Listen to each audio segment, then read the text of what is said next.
Et bonjour à tous, on se retrouve pour une nouvelle vidéo sur les crânes et les ossements.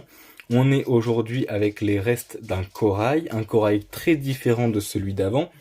Celui-ci a également été trouvé et ramené du Mexique. Donc encore une fois de la Playa del Carmen ou de la Playa del Sol, je ne sais pas.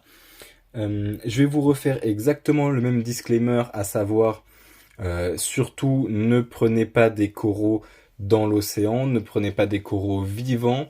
Si vous en prenez, ramassez-les déjà morts sur une plage, que ce soit en France ou ailleurs, puisqu'on peut aussi trouver des coraux en France, hein, ce sera juste pas les mêmes, tout simplement. Je vais pas m'étendre plus sur le sujet, j'en ai déjà bien parlé dans la vidéo précédente, mais ne les prenez pas vivants surtout.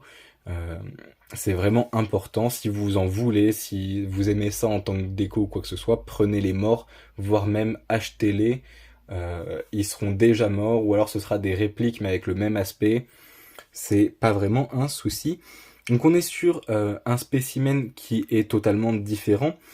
Plutôt que d'agir comme une feuille, donc avec un limbe, avec des vénules qui relient chaque tige entre elles, entre guillemets, on a ici des parties qui sont bien distinctes les unes des autres, qui ne sont absolument pas reliées. On est sur une couleur de base qui est très très sombre. Alors là, en l'occurrence, il est aussi très très sale.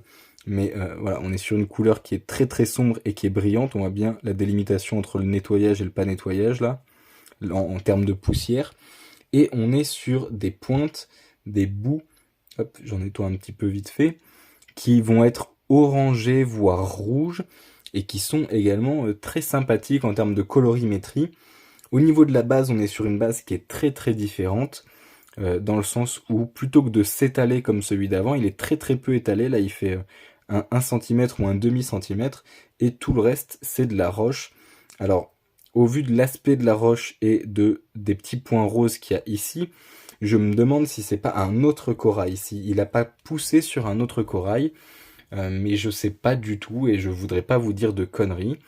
Si jamais vous savez ce que c'est comme corail, d'ailleurs, je suis intéressé par l'information.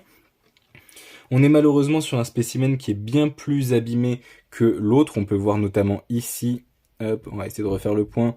Ici, voilà, qui perd son espèce de peau, son revêtement extérieur. Alors heureusement, ça se limite à quelques endroits. Voilà, on a ici, on a là. Ici, ce sera probablement le cas bientôt aussi, même si à l'heure actuelle, ce ne sont que des stries. Ici également, du coup, on peut voir aussi qu'il se décolle légèrement de sa base.